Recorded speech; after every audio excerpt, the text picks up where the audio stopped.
Hello बच्चों, चलिए प्रश्न को पढ़ते हैं। इसमें लिखा द्रव्यमान m तथा त्रिज्या r की एक पतली वृत्ताकार वलय जो है अपनी अक्ष के परितः नियत कोणीय वेग ओमेगा से घूर्णन कर रही है। तो दो वस्तुएं, प्रत्येक का द्रव्यमान बच्चों m है, वलय के व्यास के विपरीत सिरों पर धीरे से रख दी जाती हैं। तो अब वलय के घूमने का कोणीय वेग क्या हो जाएगा बच्चों? तो पहले कोणीय वेग ओमेगा था, अब जो है कोणीय वेग कितना हो जाएगा, ये बच्चों हमसे पूछ रहा है। तो चलिए बच्चों इस प्रश्न की मूल अवधारणा देख लेते हैं बच्चों। तो इस प्रश्न की मूल अवधारणा में जो है हम कोणीय संवेग संरक्षण का नियम देख लेते हैं बच्चों। तो कोणीय संवेग संरक्षण का नियम क्या कहता है कि जब घूर्णन करती किसी वस्तु पर कोई बाह्य बल आघूर्ण नहीं लगता है बच्चों, तो उस पर जो है, अर्थात बच्चों जब कोई बाह्य बल आघूर्ण का मान शून्य हो, तो उसका जो कोणीय संवेग है वो परिवर्तित नहीं होता है समय के साथ। कोणीय संवेग संरक्षित रहता है, यानी कोणीय संवेग का मान नियत रहता है बच्चों। तो ये इसे एल से प्रदर्शित करते ये होता है बच्चों जड़त्वाघूर्ण गुणे कोणीय वेग।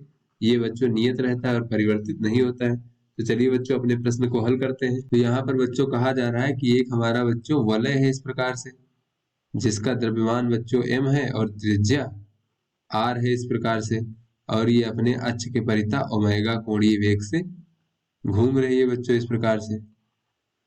तो क्या होगा बच्चों, इसका कोणीय संवेग देख लेते हैं। तो इसका कोणीय संवेग क्या हो जाएगा, वो हो जाएगा बच्चों एल मान लेते हैं, ये हो जाएगा आई गुणे ओमेगा। बच्चों आई क्या है, इसका जड़त्वाघूर्ण, तो हमें पता है वलय का जड़त्वाघूर्ण होता है द्रव्यमान गुणे त्रिज्या का वर्ग। और बच्चों ओमेगा, उसके बाद बच्चों कहा जा रहा है कि ये वलय इस प्रकार थी बच्चों, ओमेगा से घूम रही थी, फिर जो है इस प्रकार से बच्चों अपने अक्ष के परितः जो है घूम रही थी।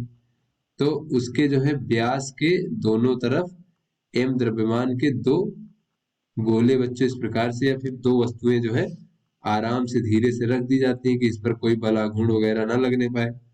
तो इस प्रकार से बच्चों जब रख दी जाएंगी व्यास के विपरीत दिशा में, तब इसका कोणीय वेग ओमेगा डैश मान लेते हैं बच्चों, और यही ओमेगा डैश हमें ज्ञात करना है। तो अब जो है बच्चों इसका अगर हम जड़त्व आघूर्ण देखें, तो जड़त्व आघूर्ण आई डैश बराबर हो जाएगा बच्चों, जो हमारा पहले आई था बच्चों इस वलय का जड़त्व आघूर्ण, और साथ में इन दोनों का जड़त्व आघूर्ण भी जुड़ जाएगा। तो बच्चों इन दोनों का द्रव्यमान बच्चों दोनों का जड़त्वाघूर्ण समान हो जाएगा, तो दो से गुणा कर देंगे और एक का जड़त्वाघूर्ण लिख लेते हैं बच्चों। तो एक का जड़त्वाघूर्ण हो जाएगा द्रव्यमान गुणे घूर्णन अक्ष से दूरी का वर्ग। तो बच्चों घूर्णन अक्ष से दूरी r है, तो इसका वर्ग हो जाएगा इस प्रकार से। तो इस प्रकार से बच्चों जड़त्वाघूर्ण हो जाएगा आई का मान बच्चों कैपिटल एम आर का वर्ग है, और बच्चों ये स्मॉल दो एम आर का वर्ग। तो बच्चों इस प्रकार से जो नया जड़त्वाघूर्ण हो जाएगा वो हो जाएगा कैपिटल एम प्लस स्मॉल का एम बच्चों दो गुणे स्मॉल का एम, और ये कैपिटल आर का वर्ग। अब बच्चों चलिए देख लेते हैं कि इसका कोणीय संवेग क्या हो जाएगा। तो इसका कोणीय संवेग इस प्रकार से एल डैश बराबर हो जाएगा आई डैश ओमेगा डैश। तो बच्चों आई डैश का मान है कैपिटल एम प्लस दो गुणे स्मॉल एम और आर का वर्ग बच्चों, और ओमेगा डैश। तो बच्चों इस पर जो है धीरे से रख दिया गया है, दोनों कोई बल आघूर्ण वगैरह नहीं लग रहा है, तो कोणीय संवेग संरक्षित रहेगा, यानी बच्चों एल का मान और एल डैश का मान समान होगा, कोई परिवर्तन नहीं होगा। तो यहाँ से बच्चों कह सकते हैं एल बराबर एल डैश। तो बच्चों एल का मान क्या था हमारा, एम आर का वर्ग ओमेगा, और बच्चों एल डैश का मान क्या है, तो एल डैश का मान है एम, ये बच्चों तो इसको बराबर कर देंगे, तो ये हो जाएगा एम धन दो एम आर का वर्ग और ओमेगा डैश।